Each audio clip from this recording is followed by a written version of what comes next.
नमस्कार दोस्तों, मैं मोनिका चौहान आज फिर आपके लिए एक प्रेरणादायक कहानी लेके आई हूँ।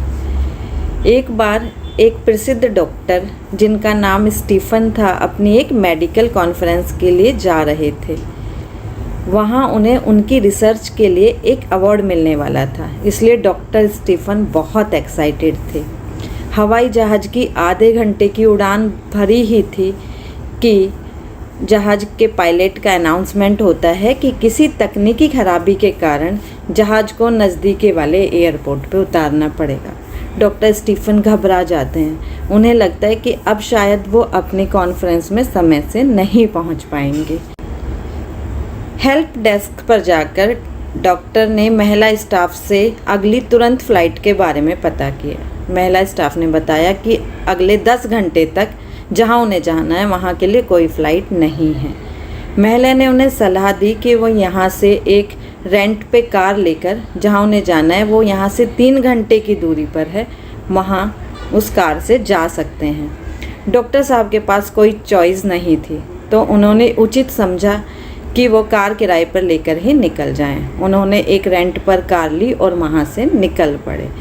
जैसे ही वो कार लेके निकले तो बहुत तेज़ तूफ़ान और बारिश आ गई, जिसके कारण कार चलाना भी थोड़ा मुश्किल हो रहा था। जैसे तैसे वो आगे बढ़े तो रास्ता भूल गए। करीब 2 घंटे आगे जाने के बाद उन्हें समझ आया कि वो रास्ता भटक गए हैं। अब डॉक्टर साहब को लगा कि शायद वो अब अपनी कॉन्फ्रेंस में नहीं पहुंच पाएंगे, तो उन्होंने सोचा कि क्यों ना मैं यहाँ थोड़ा सा कहीं पर आराम कर लूँ और कुछ खा लूँ। वह कोई ऐसी जगह तलाश करने लगे जहाँ उन्हें खाने के लिए कुछ मिल जाए। तो वो थोड़ा आगे चले ही थे, उन्हें एक टेंट हाउस, एक झोपड़ी, छोटा सा घर दिखाई देता है। डॉक्टर साहब अपनी कार से उतरते हैं और उस घर का दरवाज़ा खटखटाते हैं। अंदर से एक बूढ़ी औरत आती है और दरवाज़ा खोलती है। डॉक्टर ने उन्हें अपनी सारी सिचुएशन बताई कि वो रास्ता भटक गए हैं और उन्होंने आग्रह किया कि वो एक फ़ोन कॉल करना चाहते हैं। बूढ़ी औरत ने कहा कि उनके पास फ़ोन की सुविधा नहीं है और उस बूढ़ी औरत ने डॉक्टर से आग्रह किया कि कृपया आप अंदर आइए और कुछ खा लीजिए। डॉक्टर ने उनका आग्रह स्वीकार किया और अंदर चले गए। बूढ़ी औरत ने उन्हें गरम गरम चाय और गरम गरम नाश्ता दिया। चाय देने के बाद बूढ़ी औरत ने डॉक्टर से कहा कि आप चाय पीजिए, मैं अपनी पूजा प्रार्थना ख़त्म करके आती हूँ। घर में बिजली नहीं थी। मोमबत्ती की हल्की हल्की रोशनी में डॉक्टर ने देखा कि बूढ़ी औरत एक के बाद एक प्रार्थना जाप किए जा रही है। डॉक्टर के दिमाग में आया, मन में आया कि वो उनसे पूछे कि वो किस चीज़ से परेशान है, किस चीज़ के लिए इतनी प्रार्थना कर रही हैं। तो वो उनकी प्रार्थना ख़त्म होने का इंतज़ार करने लगे। जैसे ही बूढ़ी औरत की प्रार्थना ख़त्म हुई, डॉक्टर ने तुरंत उनसे पूछा कि क्या मैं आपकी कोई मदद कर सकता हूँ, आप क्यों परेशान हैं। बूढ़ी औरत हल्की से मुस्कुराई और कहने लगी कि वैसे तो ईश्वर मेरी सारी प्रार्थना स्वीकार करते हैं, मेरी सारी परेशानियों को दूर करते हैं, लेकिन पता नहीं आज वह क्यों मेरी प्रार्थना सुन नहीं रहे हैं और मैं कुछ समय से उनसे एक ही प्रार्थना कर रही हूँ।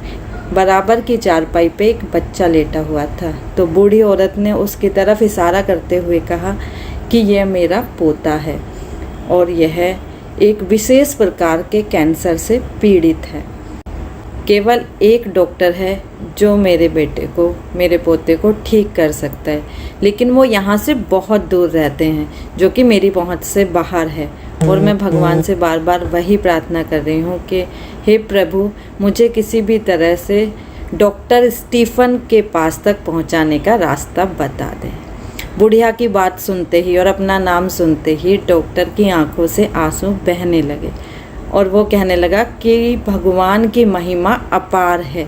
अब मुझे समझ में आया क्यों जहाज़ खराब हुआ, क्यों बारिश और तूफ़ान के कारण मैं रास्ता भटका, क्योंकि भगवान मुझे आपसे मिलाना चाहते थे। ये कहते हुए और उसने बताया बुढ़िया को कि वही डॉक्टर स्टीफन है और उसकी आंखों से लगातार आंसू बहते रहे। इसलिए दोस्तों, हम पूर्ण श्रद्धा और सच्चे मन से भगवान से जो भी प्रार्थना करते हैं, भगवान हमारी प्रार्थना ज़रूर सुनते हैं। हम जो भी पूर्ण विश्वास के साथ उनसे मांगते हैं वो हमें ज़रूर मिलता है। इसलिए हमें ईश्वर पर पूर्ण विश्वास रखना चाहिए। If we pray with faith and believe, God will answer your prayer definitely. Thank you.